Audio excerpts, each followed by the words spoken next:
Good. Okay, folks, well, this is our first port of call, and of course this is the school playground. You probably recognise it apart from the cars. Now, obviously when we're filming, we've got to get rid of the cars. So how do we get rid of the cars? The answer is good old-fashioned bribery. It's £50 a car to disappear for the day. So when we know when we're filming the days that are chosen, tell the owner. The owner then tells the people who are booked in and tells them they'll have to move on day.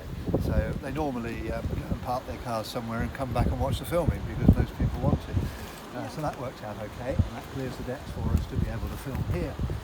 Now, because it's a working hotel, it's fully booked most of the time, including now. It's pretty busy even this time of year. So how do we do the classroom scenes? And the answer is we don't. We do them in the Next Village Primary School. So I mean, to all intents and purposes, it looks as if it's the school. We change the signs on, and everything else is as is. It's just the inside shots are done in the Next Village Primary School, and the children you see are from that primary school. We bring them over from Delabole, and they come out of the entrance there in the normal way. So it's all authentic apart from the actual inside classroom bit. Yeah. So that's that. Now, a couple of things you might be interested to know. Martin Clunes, obviously you'll know who he is and what he looks like, but Philippa Braithwaite, his wife, she's the producer, and she's a bit of a mystery. She's like a ghost. She just appears now and again and might talk to the director for a second and then disappears.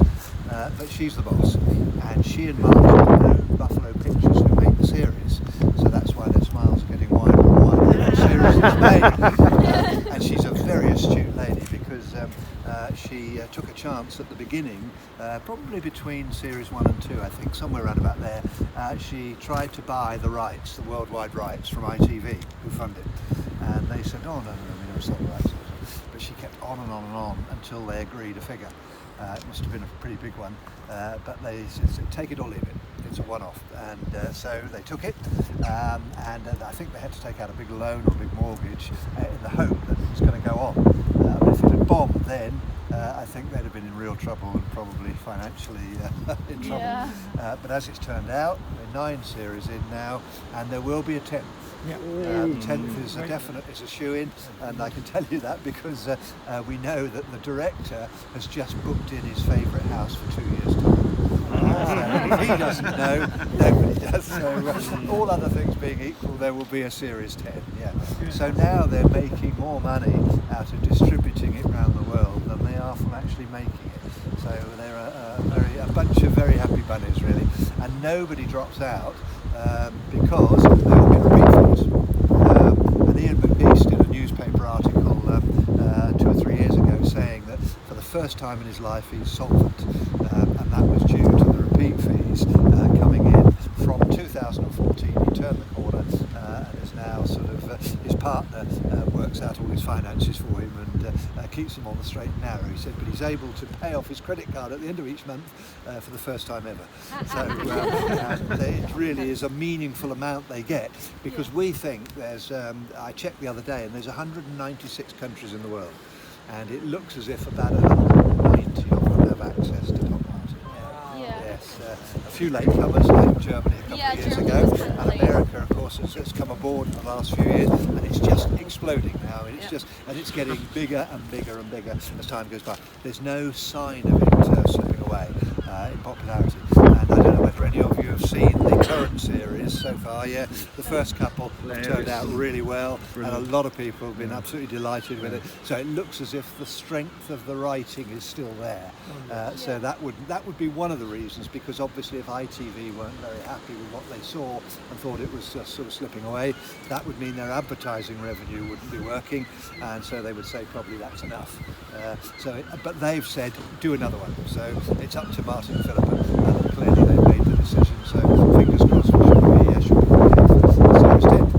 Good. So that's that. Now the other thing that's quite interesting is that we work about a 12-hour day from about 8 till 8, and in that 12 hours, on a good day, we get 3 minutes of film, and on a bad day, 2.5. So it's sort of, when you think about 8 episodes over 20 weeks, from March to July, that's an awful lot left on the cutting room floor. but it just goes to show how professional they are, because they keep on taking it. I've done 13 takes for one scene on several occasions, just to get it right. And you know, there's a lady who looks at a screen, and she looks at every single take, and it's her job to work out whether or not it's worth us looking at home. And she'll look at it and decide, and sometimes the director thinks he's got a really good take, and he'll look over to her and she says, no. And he's really annoyed. And he comes over and has a look, and she says, oh, Martin came in too quickly here, and those extras there weren't needed, they need to come in from here instead. So, okay, cut, reset, start again. And so they keep on doing that from different angles until they're absolutely certain that they've got the best shot they can. So they're very good like that. But as I said, they're only here for 20 weeks, from the middle of March to the middle of July, every 2 years on odd numbers. Okay, so from 2003. Now, looking over here, you'll all recognise presumably the Rock's house with the car outside. It's obviously let at the moment, £2,500 a week. Or more perhaps in the summer. So it's phenomenal, yeah. Jesus. Stay where we are. I guess that's the first myth to explode. We don't use it. It's too small. I mean, you look at the building and then you think of all the things that are on the TV. You just couldn't get it in there, really. But everything you see outside, like the bevy of girls, which I'll tell you about later, and the dog and Martin storming up the road, that's all authentic. Everything is done as you see it outside. It's just the inside is done up at the studio. So where's the studio? The whole farm has been there for hundreds of years. It's not a huge white block. No. It's a purpose-built solid iron building right in the farmyard, right in the middle of the farmyard. And so we turn that into a little town. So you have the Stars Caravans there. It's fantastic today. It's really good. Yes, yeah. Or as what they call us, it's the first time I did it, which is I think about series 3 or 4, they said, I kept on hearing essays, and they were saying essays. I thought that must be a swear word or something for these people who just turn up, and it turns out to be supporting artists. I think more their egos than ours, I would say. I think they just want people to think that, or rather not to think that they've scooped up a load of yokels and just chucked them on. I mean, we all have an agent. In fact, there's an agent who runs the whole thing. So we're supposed to be able to act sufficiently. We do Poldark, and we do all sorts of other stuff, and the odd feature film turns out. So, and we do a lot for German TV. They do 7 films a year. Oh, yeah. The Rosamund Pilcher. Oh, yeah. On a Sunday night. Yeah. We do 7 of those a year down here in Cornwall. Yeah. And they just dub over what we say into German. So it's quite busy in the summer. There's a lot of filming going on, and they're still doing those German ones until, because I've got a part as a fisherman, I think, next week somewhere. I've got to find out just where. Yeah. So it's interesting. There's all stuff going on all the time, which is absolutely fascinating. It's really good. Good. Okay. So the next one is Bert's Restaurant. The one down below. Now that's the one that he maybe bankrupt a few series ago, because what happened was the owners suddenly decided, literally just like that, they wanted it back to sell. They didn't want it used anymore. So he was such a hopeless restaurant that the easiest thing to do was make him for about 8 years, Mrs. Tissel's Pharmacy, and I was always being asked if you could book at Bert's Restaurant, and I would say, well, 2 things. 1, it's not a restaurant, and 2, even if it was, you wouldn't want to eat there. You've had a lovely, plenty of other lovely places to eat in the village, so enjoy them. But it was a shame in a way, because it was so easy to get ready. A little bit of awning at the front, a few extra tables and chairs, bang, we were ready to go. So it was a shame, and it's such an interesting building because it's literally built into the cliff. So if you want to take a photograph, this certainly is the place to take it. Because when we get round there, we'll be saying, oh, that's this one. And you look down on the roof, because it is genuinely built into the cliff.